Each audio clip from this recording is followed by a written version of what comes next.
Beaucoup moins anatomique, beaucoup moins descriptif. Le chapitre d'aujourd'hui sera beaucoup plus logique. Et on attaque la régulation de la fonction reproductrice. Chapitre 12.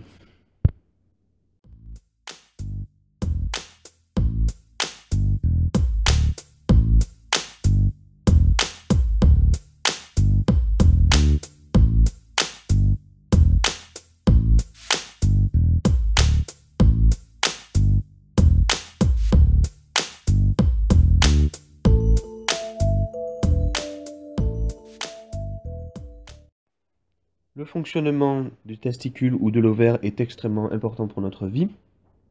Tout d'abord, il nous permet de nous reproduire, mais c'est également ces organes qui vont assurer la mise en place et le maintien de ce qu'on va appeler les caractères sexuels secondaires. Donc on va se pencher sur la problématique suivante. Comment le complexe hypothalamo-hypophysaire permet le contrôle des activités reproductrices chez l'homme et chez la femme. Grand 1. Le complexe hypothalamo-hypophysaire. Petit 1. Hypothalamus et neurohormones. L'hypothalamus est une structure de notre système nerveux central. Il va être donc en partie composé de neurones. L'hypothalamus est un organe qui est chargé de la gestion de certaines de nos émotions et de nos comportements. C'est par exemple lui qui est chargé de gérer la peur, la régulation de notre température, notre horloge biologique ou encore la faim. C'est un organe qui sécrète des neurohormones, c'est-à-dire des hormones qui sont synthétisées par des neurones. Une de ces neurohormones est la gonadolibérine, qu'on appellera la GnRH. Elle va être libérée par l'hypothalamus dans le sang, et c'est cette hormone qui va permettre le contrôle de l'activité hypophysaire. Cette hormone n'est pas libérée en continu, mais par pulse. Petit 2, l'hypophyse. L'hypophyse est une glande qui va être située juste en dessous de l'hypothalamus. Elle se divise en deux parties, la post-hypophyse et l'antéhypophyse. Ici, on va s'intéresser uniquement à l'antéhypophyse. Son rôle principal va être de commander d'autres glandes à différents endroits du corps. Parmi ces glandes, elle va notamment contrôler l'activité de nos organes sexuels, plus précisément de nos gonades. Pour ça, elle sécrète deux hormones, la FSH, qui est l'hormone de stimulation du follicule, et la LH, l'hormone lutéinisante. Tout comme la GnRH, ces hormones sont sécrétées par Grand 2, régulation de la fonction reproductrice chez l'homme. Sous l'action de la LH, les cellules de Leydig vont produire de la testostérone.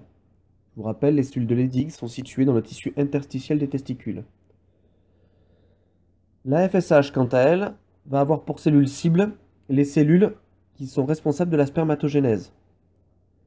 Elle va notamment leur permettre de sécréter une protéine, l'ABP, en majuscule ABP, qui permet à la testostérone de se fixer.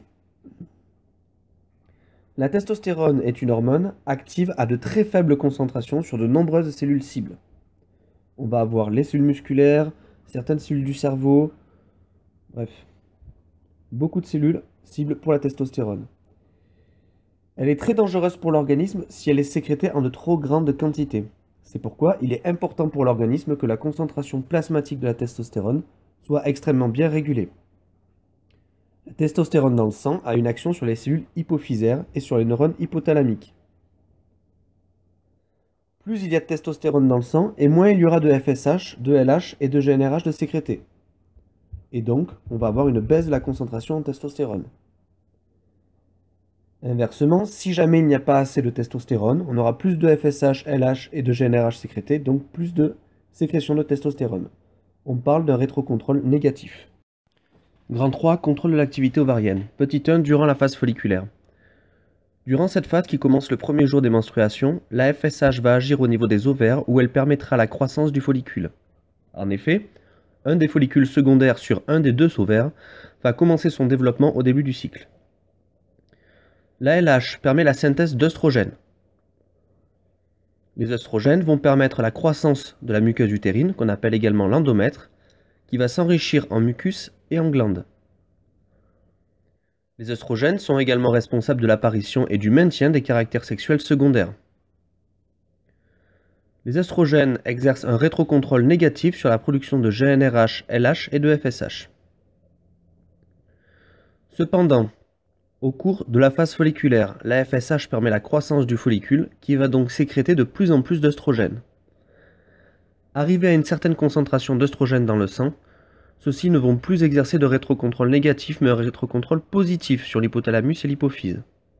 Les concentrations d'œstrogène, de LH et de FSH vont donc augmenter de manière très importante. Au 14e jour, la concentration de LH présente un pic. Ce pic permet l'ovulation, on parle de décharge ovulante. À ce moment, la forte concentration en œstrogène permet une forte production de glaire cervicale au niveau du col de l'utérus.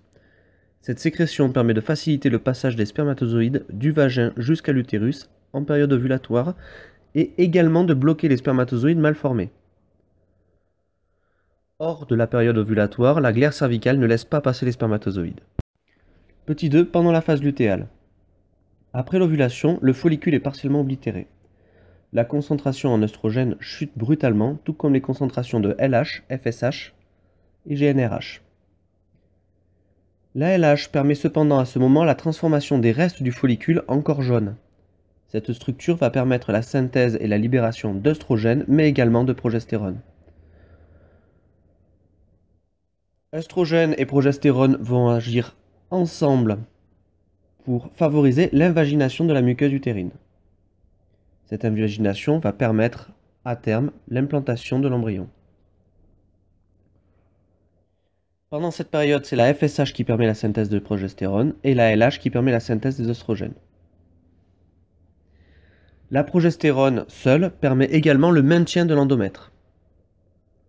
À la fin du cycle, le corps jaune dégénère, sauf s'il y a une nidation. Les concentrations de progestérone et d'œstrogène diminuent. La chute de la concentration en progestérone plasmatique entraîne la desquamation de l'endomètre.